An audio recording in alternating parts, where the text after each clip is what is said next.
আসসালামু আলাইকুম রাহমাতুল্লাহ। কম্পিউটার একাডেমিতে তোমাদের জানাই স্বাগত। আশা করি তোমরা ভালো আছো। আজ আমি তোমাদের সাথে আলোচনা করব নবম শ্রেণীর হিন্দু ধর্ম শিক্ষা অর্থাৎ 2024 শিক্ষাবর্ষের ষান্মাসিক সমষ্টিক মূল্যায়নের নমুনা প্রশ্নের উত্তর ও কিছু গুরুত্বপূর্ণ সাজেশন নিয়ে মূলত তোমাদের সামনে হাজির হয়েছে। তোমাদেরকে বলতেছে, তোমরা যদি আমার চ্যানেল নতুন হয়ে থাকো অবশ্যই চ্যানেলকে সাবস্ক্রাইব করো। তোমরা জানো যে তোমাদের আগামী 15 জুলাই তোমাদের জন্য ধর্ম আমাকে কমেন্ট করো যে ভাইয়া কবে আমরা এই প্রশ্নগুলো পাবো।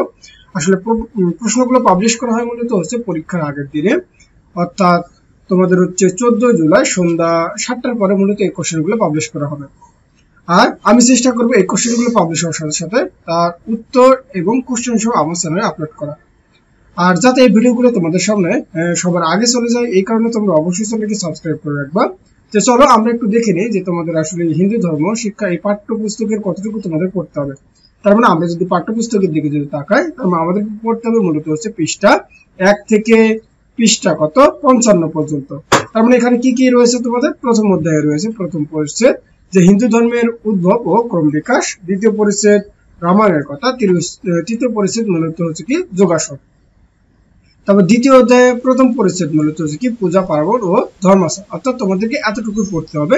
তাহলে তোমরা আসলে পাঠ্য বই থেকে তোমরা কোন বিষয়গুলো পড়বা, আসলে তোমাদের উচিত তোমাদের যে কিছু একক কাজ, দলীয় কাজ এবং কিছু শখ পূরণ রয়েছে এগুলো ভালোভাবে তোমাদের সম্পূর্ণ করা, কেননা এগুলো তোমাদের পরীক্ষার জন্য খুবই গুরুত্বপূর্ণ। তো চলো আমরা এই দুইটা অধ্যায়ের মধ্যে কিছু গুরুত্বপূর্ণ নমুনা কোশ্চেন দেখে নিই যেগুলো তোমাদের পরীক্ষার জন্য খুবই উপযোগী। প্রশ্ন হিসেবে নিতে পারে কি যে তোমরা প্রত্যেকে ব্রাহ্ম সম্পর্কে কয়েকটি করে বাক্য লেখো। তাহলে নমুনা উত্তর হিসেবে হতে পারে যে তিনি সর্বত্র বিরাজমান রয়েছেন, ব্রাহ্ম বহুত্বের মধ্যে একত্ব হয়ে আছে, তারপর হচ্ছে ব্রহ্মানন্দ থেকে পঞ্চভূতের সৃষ্টি হয়েছে ও শব্দকে ব্রাহ্মের পুতুক বলা হয়, ব্রাহ্ম সকল জীবের পরিচালনা ও নিয়ন্ত্রণ করে এবং ব্রাহ্মকে কোন উপাধি ভূষিত করা যায় না এবং তিনি অন্তহীন বা ব্রহ্মাণ্ড জুড়ে বিরাজমান। তার পরবর্তীতে দেখো আমরা আরেকটা নমুনা প্রশ্ন নিতে পারি যে ব্রহ্মজ্ঞান লাভের উপায় কি এবং হিন্দু ধর্ম সাধনার কয়েকটি পাথের কথা উল্লেখ আছে তা কি করে আলোচনা করো।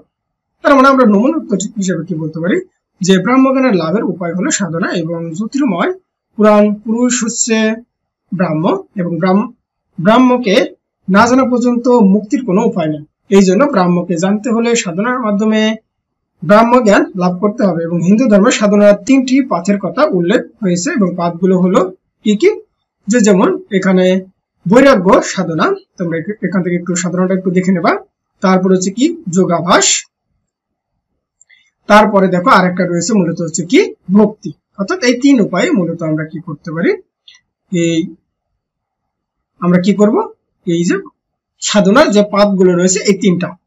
তারপরে মূলত আমরা যদি নিচে যদি আসি, এইবার তোমরা এই 3টা একটু দেখে নেবে এখান থেকে। আমরা তার পরবর্তীতে আমরা একটা নমুনা প্রশ্ন হিসেবে নিতে পারি কি যে এককভাবে কয়েকটি যোগাসনের নাম ও এর উপকারিতা উপস্থাপন করো। তার মানে আমরা নমুনা সমাধানে কি বলতে পারি যে যোগাসনের নাম, মনে করো এটার নাম হচ্ছে কি সুখাসন। তার মানে কি মনের আগ্রতা, মনোসংযোগ ও মনের স্থিরতা বৃদ্ধি করে, তারপরে মনের চাপ নিয়ন্ত্রণ করে মনকে নিবিড়ভাবে এই আসন প্রশান্ত করে তোলে এবং মানসিক উদ্বেগ, অনিদ্রা, ক্ষুধা, বিষণ্ণতা দূর করে, বিষণ্ণতা। তারপরে কি করে মূলত হচ্ছে পিঠের ব্যথা উপশম ও মেরুদণ্ড সবল হয়, তার পেশি সবল হয় এবং পরিপাকতন্ত্রের উন্নতি ও দেহের রক্ত সঞ্চালন বৃদ্ধি করে এবং পায়ের পাতা কি করে প্রসারিত হয় এবং পেশি শীতল হয় এবং শারীরিক উত্তেজনা প্রশমিত হয় এবং পিঠের বাত ব্যথা মূলত দূর হয়ে যায়। ঠিক আরেকটা আমরা যোগাসনের নাম বলতে পারি কি পশ্চিমোত্তাসন। তার মানে এর মাধ্যমে দেখো তার উপকারিতা গুলো কি, তোমরা এখান থেকে একটু দেখে নেবা যে আসলে এখানে কি কি বলা আছে। এইবার তারপরে আমরা আরেকটা যোগাসনের নাম যদি বলি কি ভুজঙ্গাসন। তার মানে এর মাধ্যমে কি হয় যে মেরুদণ্ডের নমনীয়তা বৃদ্ধি পায়, কোমরের ব্যথা ও ব্যথার উপমশ হয়, পিঠ ও কোমরের পেশি মজবুত হয়, মেয়েদের ঋতুস্রাব ব্যথা ও অনিয়ম দূর হয়, যকৃত প্লীহার কর্মক্ষমতা বৃদ্ধি পায়, অজীর্ণ বা কোষ্ঠকাঠিন্য উপমশ হয় এবং উচ্চ রক্তচাপের রোগীর জন্য এই আসন অত্যন্ত সুফল প্রদান করে থাকে। তার পরবর্তীতে আমরা আরেকটা দেখো নমুনা প্রশ্ন হিসেবে নিতে পারি যে শ্রেণীতে গীতা পাঠ করো, গীতা পাঠ শেষে যা বুঝেছো তা এককভাবে কি করো, খাতায় লিখো।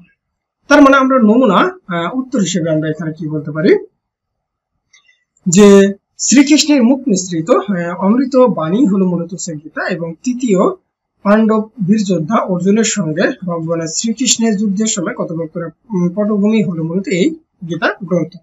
তাদের এই কথোপকথনের মধ্য দিয়ে ধর্ম, দর্শন ও নৈতিকতা, রাজনীতি, সমাজনীতি ও গার্হস্থ্যনীতি প্রভৃতি আলোচিত হয়েছে, এবং গীতায় আত্মরক্ষা এবং অন্যায়ের বিরুদ্ধে যুদ্ধ করার কথা বলা হয়েছে, এবং গীতা মানুষকে ধৈর্য, সংযমী, নিরহংকার হতে উপদেশ প্রদান করে। এবং গীতা গ্রন্থে মূলত 8টি অধ্যায় এবং কতটি রয়েছে, 700টি শ্লোক রয়েছে, এবং এই জন্য গীতাকে সপ্তশতীও বলা হয়।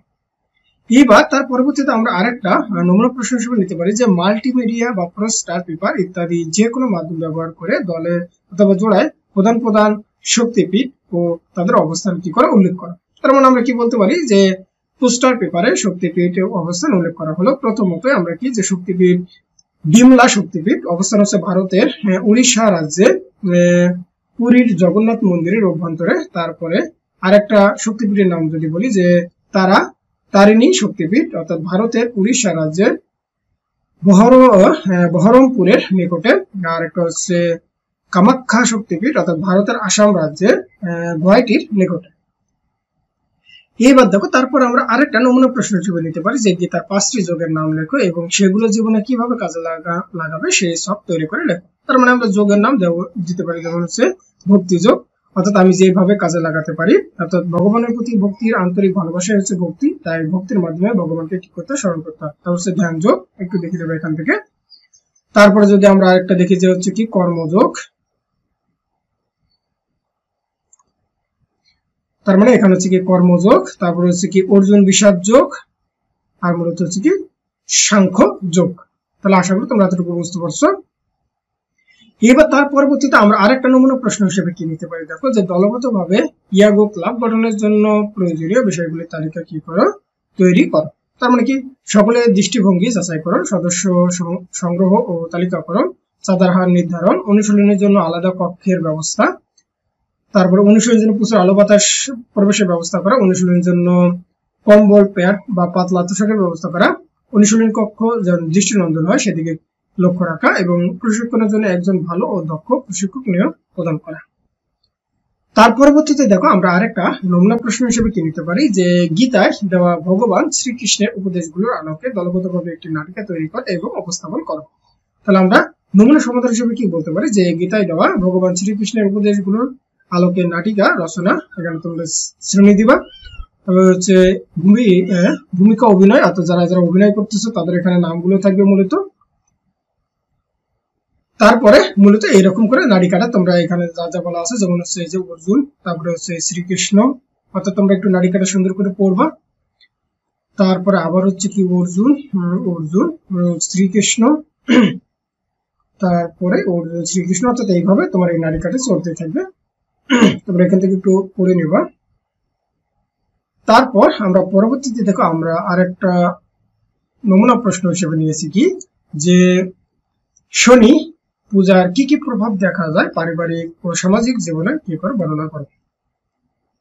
তার মানে আমরা কি বলতে পারি নমুনা সমাধানে যে মানুষের মনে আশা আকাঙ্ক্ষা শেষ নেই, এবং আশা আকাঙ্ক্ষার পূরণ না হলেই মনে এক ধরনের অতৃপ্তি বা অসন্তোষ সৃষ্টি হয়, এবং এই অবস্থায় অনেক সময় মানুষ বিপদগামী হয় এবং অন্যায় কাজে যুক্ত হয়, এবং শনি দেবতা সেই অন্যায়কারীকেই শাস্তি দেন, এবং শনি দেবতা শাস্তির ভয়ে মানুষ কর্ম থেকে বিরত থাকে। এইভাবেই ব্যক্তি, মানুষ ও সমাজ সুন্দর হয়। তারপরে পৃথিবীর উপর সৌরমণ্ডলে গ্রহগুলোর প্রভাব রয়েছে, এবং গ্রহ নক্ষত্রের প্রভাবে গাছের ফুল ফুটে, ফল ধরে, বর্ণে গন্ধে স্বাদে পরিপূর্ণ হয়, এবং শনি গ্রহের প্রভাবে তার ব্যতিক্রম নয়।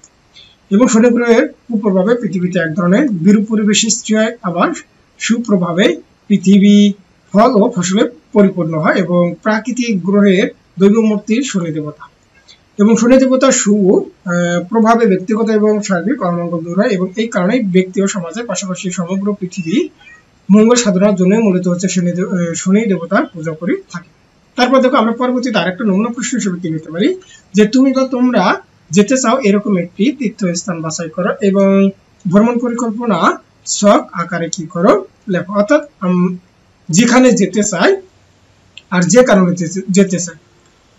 তারপর এখান থেকে একটু পড়ে নেবা, তারপর হচ্ছে যেভাবে যাব আর যা যা করবো, অর্থাৎ ওখানে গিয়ে কি কি করবো।